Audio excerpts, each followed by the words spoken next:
चुड़ैलों की पंचायत। रात के समय चारों तरफ अंधेरा हो रहा था। इतनी रात के अंधेरे में जंगल के अंदर एक पीपल के पेड़ के नीचे कुर्सी के ऊपर एक बहुत ही भयानक चुड़ैलों की रानी बैठी हुई कहती है,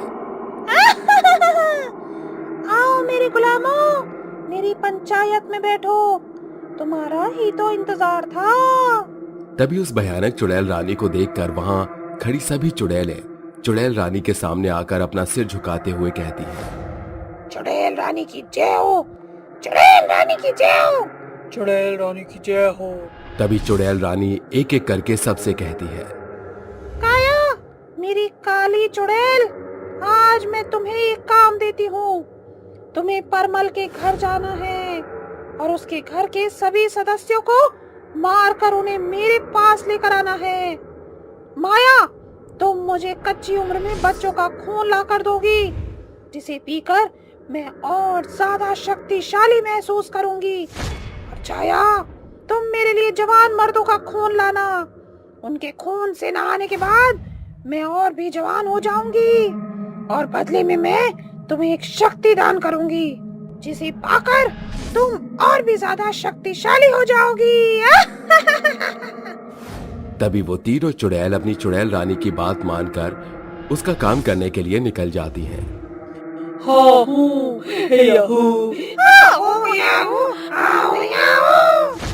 ये कहते कहते वो तीनों चुड़ैल गांव में पहुंचती हैं। वो तीनों गांव के जवान मर्द और कच्ची उम्र की बच्चों को और तीसरी चुड़ैल परमल के घर जाकर बहुत ही बुरी तरह आतंक मचाने लगती है और अपनी चुड़ैल रानी के आदेश को पूरा करने लगती है।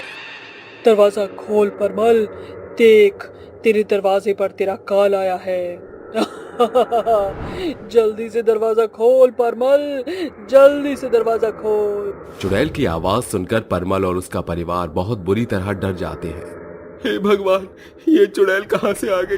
भला इसे मेरा ही घर मिला था क्या? अरे मैंने इसका क्या बिगाड़ा है?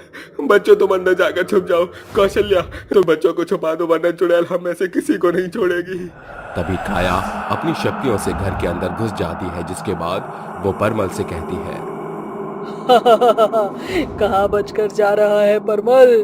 तुझे तो मारना आज बहुत ही जरूरी है, क्योंकि तुझे मारकर मुझे मेरी एक और शक्ति प्राप्त हो जाएगी और मैं पहले से ज्यादा शक्तिशाली हो जाऊंगी। चल, आज तुझे मेरे लिए बलिदान देना होगा। तभी काया एक एक करके परमल और उसकी पत्नी और उसके बच्चों को मार देती है, जिसके बाद काया उन सब के गलों में रस्सी बांधती है और उन्हें वहां से खींचते हुए जंगल की तरफ ले जाने लगती है। वहीं दूसरी तरफ माया और छाया अपनी चुड़ैल रानी के लिए कच्ची उम्र के बच्चे और जवान मर्दों को मारने लगती है। कोई नहीं बचेगा, सबके सब मारे जाओगे।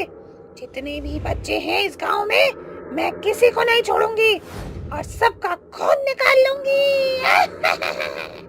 माया गांव के घरों में घुस घुस कर छोटे छोटे बच्चों को मारने लगती है और एक प्याले में उनको मारकर उनका खून भर लेती है। वहीं छाया भी जवान मर्दों को मारकर उनका खून एक प्याले में भर लेती है, जिसके बाद वो दोनों अपने अपने प्याले लेकर जंगल की तरफ निकल जाते हैं।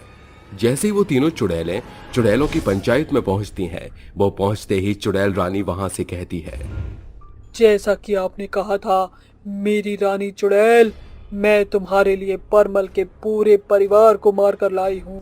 मेरी रानी चुड़ैल के लिए मैं कच्ची उम्र के बच्चों का खून निकाल कर लाई हूँ। ये लीजिए रानी जी, इसे पी लीजिए। ये है जवान मर्दों का खून। इसके अंदर हर एक जवान और खूबसूरत मर्द का खून है। जब आप इसे पियोगे तो आपकी जितना शक्तिशाली और जवान कोई नहीं होगा। ये लीजिए रानी चुड़ैल, इसे पी लीजिए। तुम लोग असली गुलाम हो मेरे। मैं तुम तीनों को तुम्हारी एक एक शक्ति देती हूँ। ऐसा कहने के बाद चुड़ैल अपने मुंह से 3 रोशनी निकालती है, जिसके बाद वो तीनों रोशनी काया, माया और छाया के ऊपर पड़ती है। काया के ऊपर रोशनी पड़ने के बाद काया के काले और सुनहरे पंख निकल आते हैं। माया के ऊपर रोशनी पड़ने पर माया सोने से सुनहरी हो जाती है और जैसे ही छाया के ऊपर रोशनी पड़ती है, उसके अंदर एक छलावा बदलने की शक्ति आ जाती है। अब वो किसी का भी रूप बदल सकती है। वहीं काया अपने काले सुनहरे पंखों से लोगों को बहुत ही बेरहमी से मार सकती है, लेकिन माया सोने से सुनहरी है और माया सोने के जहरीले तीर अपने मुंह से निकाल सकती है और लोगों को आराम से मार सकती है। इतनी शक्तियां पाकर वे तीनों चुड़ैल रानी से कहती हैं, तुम्हारा बहुत बहुत शुक्रिया चुड़ैल रानी। आज तुमने हमें इतनी शक्तियां देकर पहले से भी ज्यादा शक्तिशाली बना दिया है। अब हम इन शक्तियों का इस्तेमाल लोगों को मारने में करेंगे और इस पूरे गांव का सर्वनाश कर देंगे। कोई नहीं बचेगा। यही तो मैं चाहती हूँ कि इस गांव में कोई भी ना बचे। इस पूरी पृथ्वी के अंदर सिर्फ और सिर्फ मैं और मेरे चुड़ैल गुलामों का ही वास होना चाहिए। ऐसे ही हर रोज चुड़ैल रानी अपनी पंचायत में चुड़ैलों को अपने मतलब के लिए गांव भेज दिया करती और उनसे जबरदस्ती लोगों को मरवाने लगती और उसके बदले में उन्हें एक शक्ति दे दिया करती थी। शक्तियों के लालच में सभी चुड़ैलें चुड़ैल रानी की बात मान लिया करती थीं। अब धीरे धीरे चुड़ैल रानी के पास कई सारी शक्तियों के साथ साथ कई सारी शक्तिशाली चुड़ैलें भी थी जो चुड़ैल रानी के पूरी तरह वश में थी। इस बार फिर चुड़ैल रानी अपनी पंचायत के अंदर सभी चुड़ैलों को गांव में आतंक मचाने के लिए भेज देती है। जाओ मेरी चुड़ैलों, आज मैं तुम्हें हुक्म देती हूँ, गांव में से एक भी आदमी बचकर नहीं जाना चाहिए। सबको मार डालो, आतंक मचा दो पूरे गांव में। जाओ जाओ, पूरे तुर्राटे काटो। दुनिया में तुम्हें रोकने वाला कोई पैदा ही नहीं हुआ। सभी चुड़ैलें गांव में पहुंच जाती हैं और चारों तरफ अपना आतंक फैलाने लगती हैं। गांव के अंदर लोगों की भगदड़ मच जाती है और सभी लोग अपनी जान बचाकर भागने लगते हैं। चुड़ैल मुझे छोड़ दे चुड़ैल। आखिर मैंने तेरा क्या बिगाड़ा है? तू हमें क्यों मार रही है?